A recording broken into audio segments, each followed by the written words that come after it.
dalam konteks sekarang itu posisinya ditempati orang yang mengandalkan nasab. Ingat bahwa jika engkau berbangga dengan bajumu, maka yang bagus itu adalah bajumu. Jika engkau berbangga dengan mobilmu, maka yang bagus itu mobilmu, bukan dirimu. Jika engkau berbangga dengan nasabmu, yang bagus itu adalah bapakmu, bukan dirimu. Karena yang membuat dirimu bagus adalah akhlakmu.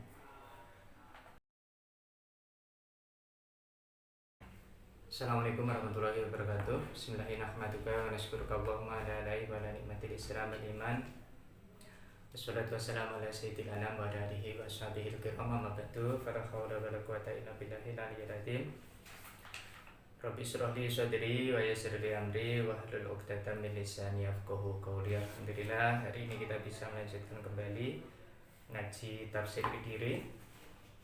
Kita sampai di ayat yang ke 33 ya. A'udzubillahi minasyaitonirrajim. Bismillahirrahmanirrahim.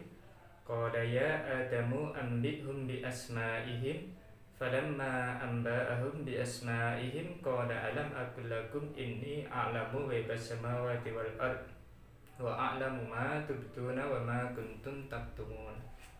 Allah berfirman, wahai Adam, beritahukanlah kepada mereka nama-nama benda ini. Maka setelah diberitahukannya kepada mereka nama-nama benda itu, Allah berfirman, bukankah sudah kukatakan kepadamu bahwa sesungguhnya aku mengetahui rahasia langit dan bumi, mengetahui apa yang kamu tampakkan serta apa yang kamu sembunyikan. Jadi sebelumnya itu ada pembahasan namanya itu munasabah ya. Munasabah itu keterkaitan antara ayat satu dengan ayat yang lain, baik itu ayat sebelumnya atau ayat setelahnya atau pembahasan yang sama di surat yang lain. Itu namanya munasabah dalam pembahasan ulumul Quran.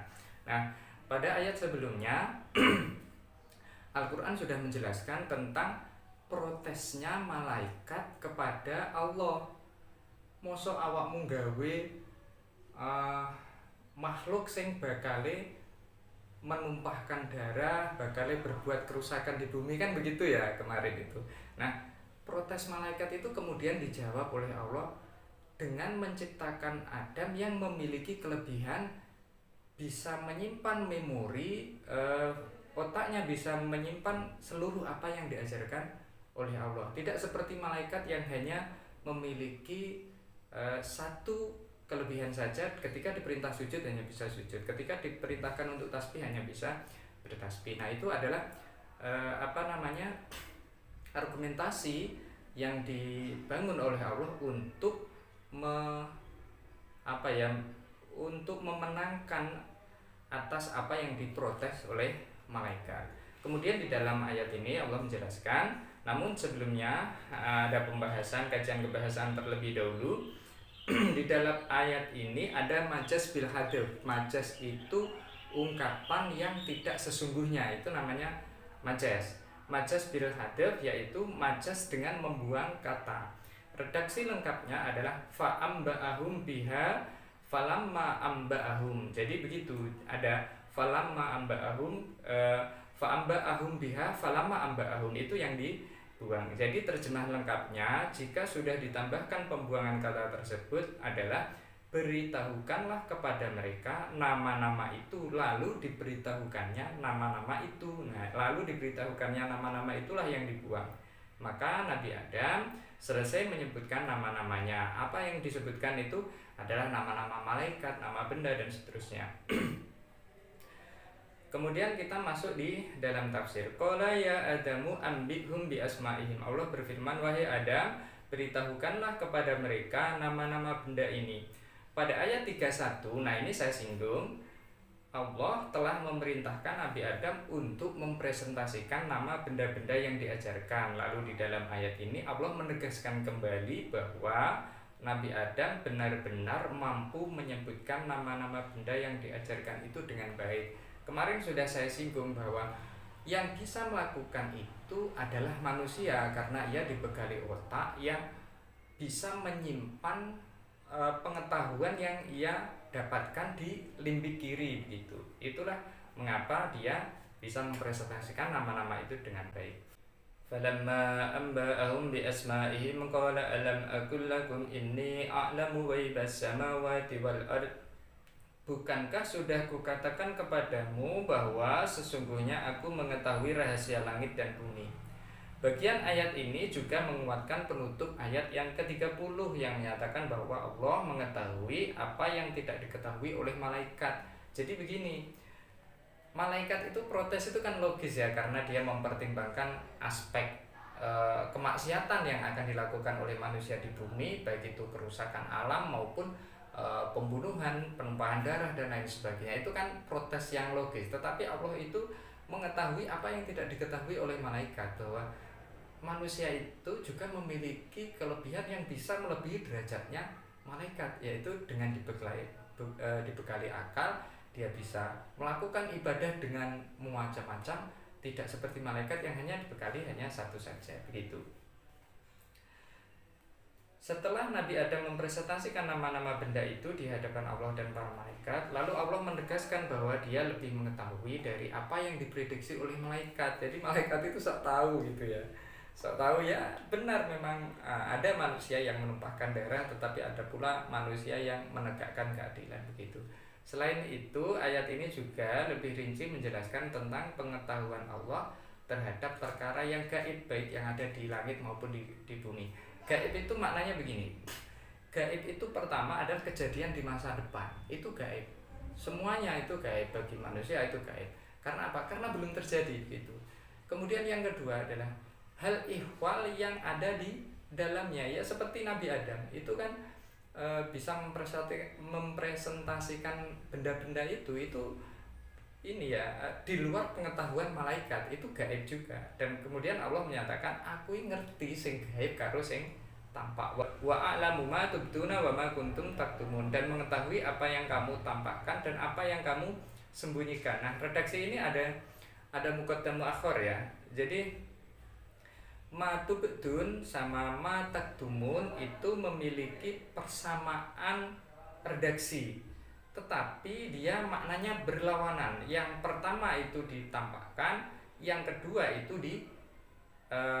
disembunyikan. Nah, mengetahui yang tampak itu kan mudah sehingga didahulukan, dan mengetahui yang tidak tampak itu kan sulit sehingga diakhirkan. Maknanya begitu. Wa idh qulna lil malaikati isjudu li adama fasajadu illa iblis aba wastakbara wa kana minal kafirin. Dan ingatlah ketika kami berfirman kepada para malaikat, sujudlah kamu kepada Adam, maka sujudlah mereka kecuali iblis. Ia enggan dan takabur, ia termasuk golongan orang-orang yang kafir. Nah, ayat ini banyak didiskusikan ya oleh para pengkaji ilmu Al-Quran dan tafsir. Kita langsung masuk tafsirnya. Wa idh qulna lil malaikati isjudu li adama, dan ingatlah ketika kami berfirman kepada para malaikat, sujudlah kamu kepada Adam. Nah, setelah Nabi Adam itu ternyata memiliki kelebihan yang tidak dimiliki oleh malaikat, Allah kemudian memerintahkan malaikat itu untuk sujud. Ini isyarat apa? Isyarat bahwa manusia itu sebenarnya bisa lebih terhormat derajatnya dibandingkan dengan malaikat yang tidak berdosa itu begitu. Nah, kelebihan itu apa? Lagi-lagi kelebihannya adalah akal. Akal itulah yang harus diberdayakan. Setelah Allah menjelaskan kepada penduduk langit akan kelebihan yang dimiliki Nabi Adam, yaitu mampu menyebutkan nama-nama benda yang berbeda-beda dan tidak dapat dilakukan oleh malaikat, maka dalam ayat ini Allah memerintahkan, Allah memberikan apresiasi kepada Nabi Adam dengan memerintahkan para malaikat untuk bersujud kepada Nabi Adam. Nah, sujud ini maknanya apa sih gitu ya? Menurut kebiasaan Arab, makna sujud adalah at-tadlil atau merendahkan diri, atau al-khudu atau menundukkan diri. Jadi sujud itu tidak selalu identik dengan dahinya itu di tanah, tidak selalu identik. Asalkan merundukkan diri itu bisa dikatakan sujud. Sujud di dalam konteks ini bukan berarti sujud seperti umat Islam yang menjalankan sholat, tetapi sujud untuk memuliakan atau tahiyah. Jadi sujudnya itu bukan sujud lita'abud, bukan sujud untuk menyembah, tetapi sujudnya adalah untuk memuliakan. Orang India itu kan kalau memuliakan ibunya itu kan pulang dari kerja atau pulang dari mana itu kan menyentuh kaki ibunya begitu. Itu adalah bentuk tahiyat, bentuk penghormatan, bukan bentuk menyembah kepada apa yang disujudi. Jadi perlu dicatat di sini, makna sujud di dalam ayat ini bukan berarti sujud menyembah, tetapi sujudnya adalah untuk menghormati. Fasajadu illa iblis, maka sujudlah mereka kecuali iblis. Nah, ini yang perlu dicatat. Di sini ada banyak diskusi ya dalam pembahasan ulumul Quran, dalam pembahasan tafsir itu. Meskipun khitab awal ayat ini memerintahkan sujud kepada malaikat, namun sejatinya khitab tersebut berlaku untuk iblis pula. Jadi meskipun redaksinya begini, wa id qulna lil malaikati isjudu li adama fasajadu illa iblis. Nah, itu khitabnya bukan ditujukan hanya kepada malaikat, tetapi juga kepada iblis. Sebab ini catatannya, sebab saat itu iblis di antara para malaikat, jadi di sekitarnya itu gitu. Iblis adalah kakeknya jin. Ini yang perlu dicatat. Iblis itu kakeknya jin. Ayat lain menguatkan penafsiran ini adalah surat Al-Kahfi ayat 50, dan ingatlah ketika kami berfirman kepada para malaikat, sujudlah kamu kepada Adam, maka sujudlah mereka kecuali iblis. Dia adalah golongan jin. Begitu, maka ia mendurhakai perintah Tuhannya. Patutkah kamu mengambil dia dan turunan-turunannya sebagai pemimpin selain daripadaku? Sedang mereka adalah musuhmu. Amat buruklah iblis itu sebagai pengganti dari Allah bagi orang-orang yang zalim. Jadi begini, meskipun khitabnya itu malaikat, maka iblis itu terkena khitab karena dia berada di sana begitu, sama-sama dengan malaikat. Aba wastakbaru wa kana minal kafirin. Ia enggan dan takabur, ia termasuk golongan orang-orang yang kafir. Nah, dalam persoalan ini iblis tidak mau mentaati perintah Allah. Jadi sangat disayangkan ya. Misalnya iblis itu kan tahu kekuasaan Allah, tahu kemahamuliaan Allah, tahu surga, tahu neraka, tetapi masih maksiat itu kan ya sangat disayangkan. Wong kita itu yang belum tahu surga, belum tahu neraka itu kan berusaha sebaik mungkin untuk melayakkan diri menjadi penghuni surga, kan begitu. Nah, itu ya, iblis itu sudah tahu itu dan tahu hakikat kebenaran, tahu hakikat kekuasaan, tetapi dia aba wastakbar. Ada ungkapan begini, jika ada orang yang sifat orang ketika ketahuan buruknya itu malu, itu sifat naluriah orang. Nah, kalau dia bermaksiat tidak malu, itu namanya iblis, karena dia sudah terang-terangan. Jadi naluriah manusia itu ketika berbuat kesalahan itu memang malu. Kalau tidak malu dia sudah iblis. Aba wastakbar wa kana minal kafirin. Penyebab pasti dia tidak mentaati perintah Allah karena sombong dan merasa lebih baik dari Adam. Nah, ini yang repot ya. Orang yang merasa lebih baik itu sulit untuk sulit untuk diatur gitu. Karena apa? Karena argumentasi yang dibangun itu adalah aku lho kok geni, sementara Adam itu dari tanah, kan lebih mulia aku daripada Adam. Nah, begitu, itu adalah sebuah kesombongan yang muncul dari iblis begitu. Alasannya adalah dari segi penciptaan. Iblis diciptakan dari api, sementara Adam diciptakan dari tanah, seperti yang ada di dalam surah Al-A'raf ayat 12. Apakah yang menghalangimu untuk bersujud kepada Adam di waktu aku menyuruhmu? Iblis menjawab, saya lebih baik daripadanya. Engkau ciptakan saya dari api, sedang dia engkau ciptakan dari tanah. Nah, hampir semua hampir semua penolakan dari orang yang mengajak kebaikan itu adalah ia merasa lebih baik dari orang yang mengajak. Ini perlu dicatat. Nabi Muhammad itu ketika mengajak Abu Lahab, ketika mengajak Abu Jahal untuk masuk Islam, ia memiliki pandangan Muhammad itu anak kemarin sore gitu ya. Anak kemarin sore dari kalangan, dalam tanda petik ya, dari kalangan bawah yang tidak level untuk mengajak Abu Lahab maupun Abu Jahal dari kalangan atas. Itu tidak level begitu. Karena itu menolak. Kemudian Fir'aun juga begitu. Fir'aun itu adalah raja Mesir. Masa dia harus beriman kepada seorang Bani Israel dari kalangan bawah, iman kepada Nabi Musa, itu kan gengsi juga. Kemudian Raja Namrud itu orang yang luar biasa.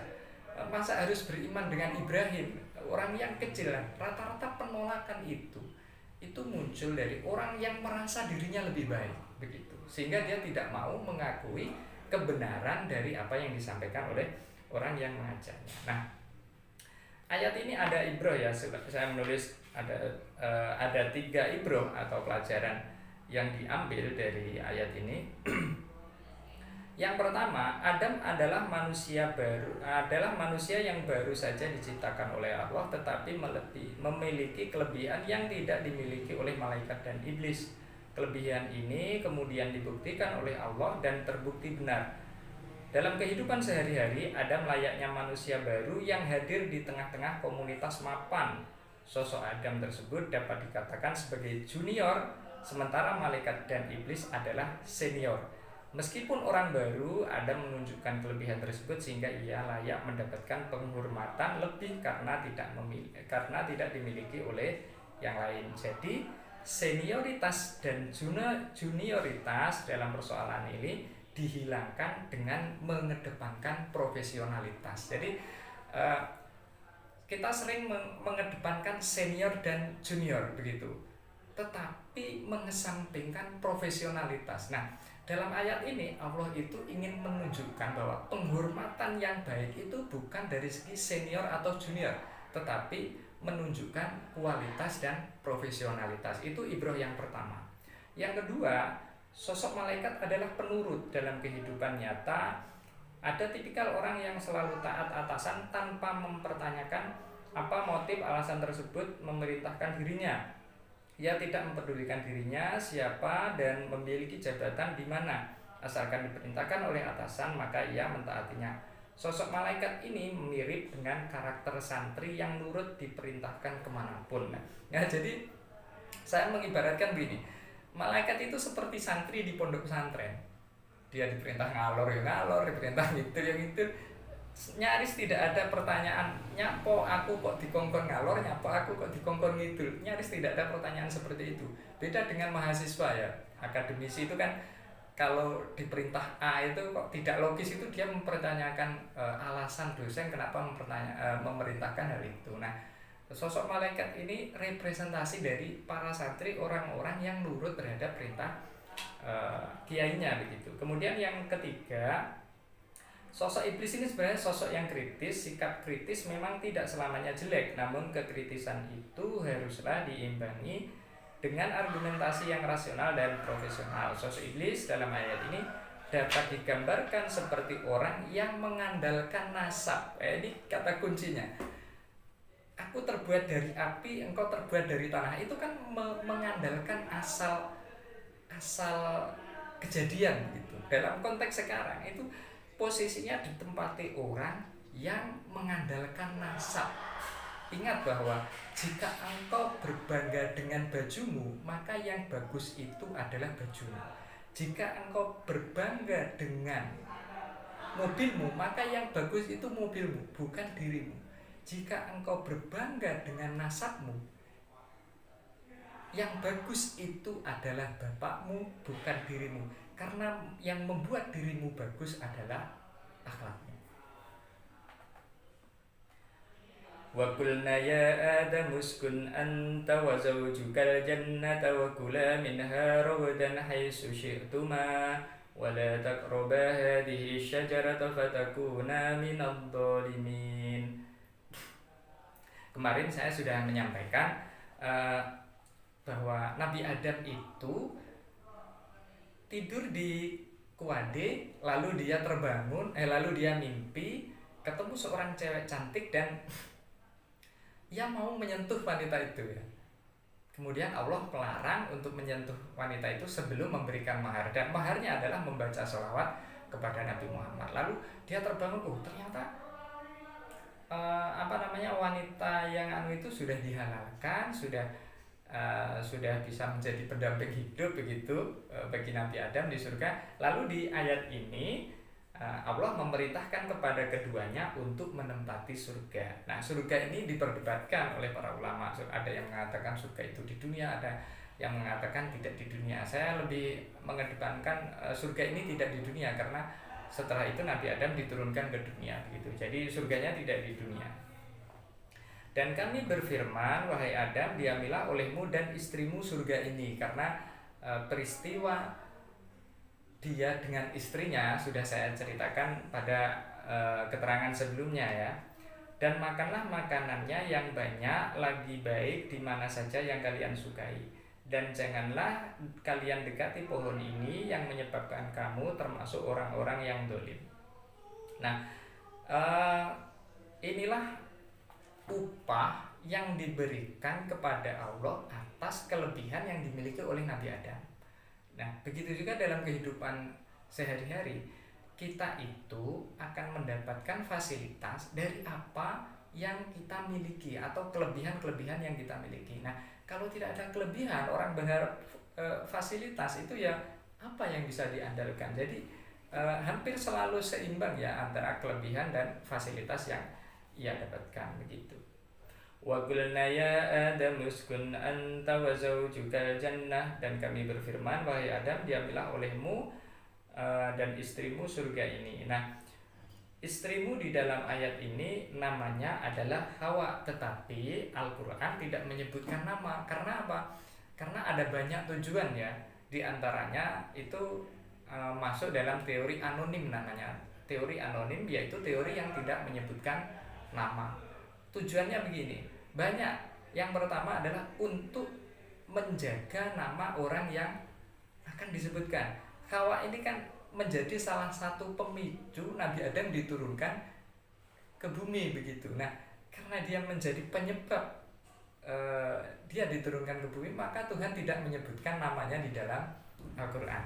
Yang kedua, di dalam ranah kriminalitas misalnya, orang yang menjadi tersangka atau masih dalam penyelidikan itu selalu disebutkan inisial gitu. Karena apa? Karena jangan sampai menyebut nama dan ternyata dia tidak termasuk orang yang terlibat dalam kasus hukum itu kan kadung disebut jenenge kan bahaya begitu. Ada banyak motif kenapa Al-Quran itu tidak menyebutkan nama. Salah satunya adalah teori anonim. Wa kula minha rawadan haitsu syi'tuma, dan makanlah makanannya yang banyak lagi baik di mana saja kalian sukai. Allah mempersilahkan kepada Nabi Adam dan istrinya untuk menikmati fasilitas surga dengan segala isinya, yaitu makanan-makanan yang mereka sukai. Ini merupakan bentuk pilihan yang dibebaskan dengan catatan tidak memakan pohon terlarang atau buah khuldi ya. Di dalam ayat lain itu iblis menyebutnya dengan buah khuldi, karena iblis itu merayu begini. Iblis itu kan pandai. Adam, awakmu ini pengen naik nggon swarga langgeng enggak? Ya pengen begitu, karena fasilitasnya banyak. Nah, kalau pengen, kamu itu tidak akan langgeng kalau kamu tidak memakan buah khuldi. Buah khuldi itu kan maknanya pohon abadi gitu. Iblis itu menyebutkan buah khuldi. Kamu makan ini supaya kamu abadi di surga. Kemudian aku kan dilarang oleh Allah untuk mendekatinya. Nah, mendekati itu begini, mendekati itu adalah proses dan tujuannya juga tidak boleh. Bukan berarti ketika dilarang mendekati memakan itu boleh, itu kan logika yang konyol ya.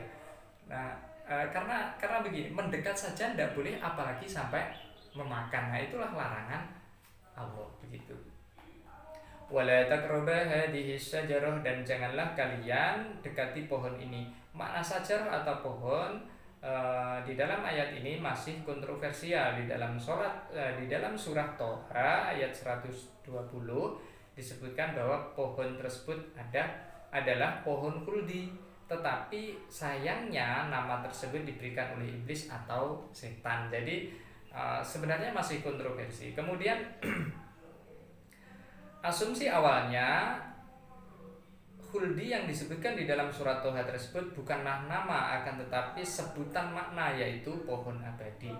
Nah, ini saya membuka beberapa tafsir ya, di antaranya Jalalain itu menyebutkan dua nama, yaitu gandum dan anggur. Jadi maknanya itu sebenarnya gandum dan anggur. Kemudian At-Tabari menambahkan bahwa maknanya itu adalah seperti hanya anggur maupun buah tin. Jadi tidak masih makna dari sajaroh itu masih kontroversial.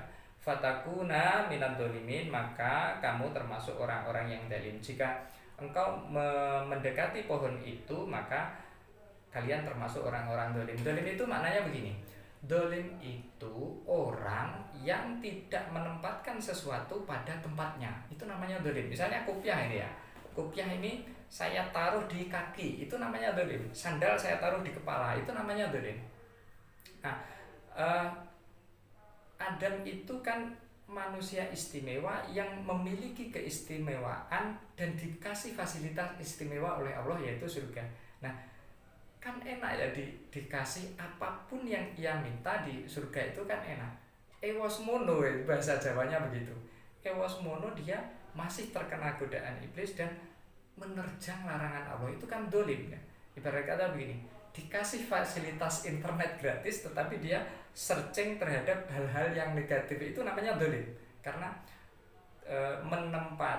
tidak menempatkan sesuatu pada tempatnya, itu namanya dolim begitu. Isyarat kata uskun adalah bentuk dari kata sakana yang memiliki anteng atau tenang atau menetap ya, bahasa Jawanya itu kan anteng ya begitu. Jadi kalau pengen anteng, saya pernah ditanya waktu di 92,7 Oke Radio Nganjuk itu, pertanyaannya begini, Mas, kenapa sih saya itu selalu saja ada cekcok kepada mertua, padahal kami itu berkeluarga itu sudah lama, hidup dengan mertua itu sudah lama, tapi setiap hari itu kok ada aja cekcok, ada aja perselisihan antara saya dengan mertua. Jawaban saya sederhana.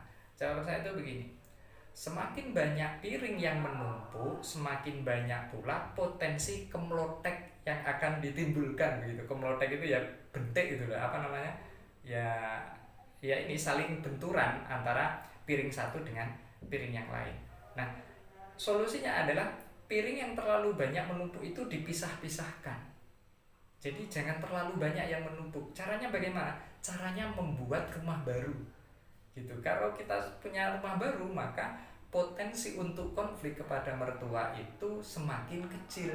Karena itulah ketika teman-teman kita itu datang di undangan kemudian mengucapkan semoga sakinah mawaddah warahmah, itu kan dari kata sakana, dari kata uskun, itu maknanya tenang, anteng. Lah, keluarga itu bisa tenang, bisa anteng kalau dia memiliki rumah. Nah, bukankah orang Jawa itu ketika mau melamar itu kan bertanyanya begini, orang Jawa itu, nopo angsal yogon jenengan kulo ajak omah-omah, kan begitu ya. Omah-omah itu yang membuatkan rumah begitu, supaya dia sakinah mawaddah warahmah. Dan Nabi Adam ketika diperintahkan oleh Allah untuk uskun di surga itu supaya dia hatinya tenang gitu. Kata wakula di dalam ayat ini berasal dari kata akala yang dirubah menjadi bentuk amarkul. Lalu karena yang dibacakan adalah dua orang, maka ditambahi alif tasniyah sehingga menjadi wakula, dan makanlah kalian berdua. Nah, perintah di dalam ayat ini hanya makan, namun pemahamannya lebih luas karena di dalam perintah yang awal adalah untuk menghuni. Jadi menghuni itu diperbolehkan untuk memanfaatkan atau menikmati fasilitas hunian, baik makanan maupun minuman. Nah, meskipun redaksinya wakula, tetapi hal-hal yang lain bukan berarti tidak boleh. Minum juga boleh dengan fasilitas-fasilitas yang lain begitu. Nah, ibrahnya di dalam ayat ini saya mencatat ada 3. Ibrah itu pelajaran yang diambil dari sebuah ayat, itu namanya ibrah. Yang pertama, orang yang berkualitas akan mendapatkan fasilitas, itu kata kuncinya ya.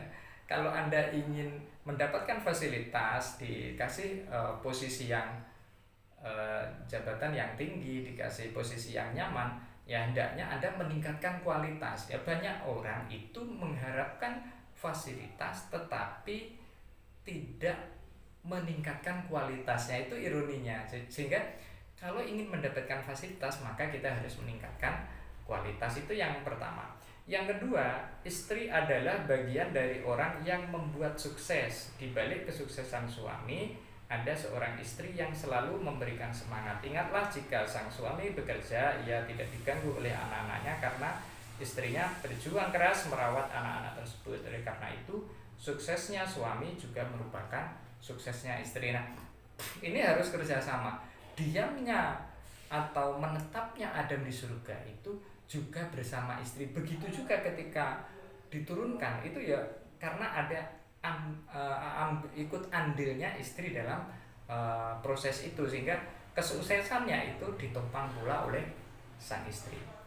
Yang ketiga, melanggar amanah dapat kehilangan fasilitas. Jika ada orang yang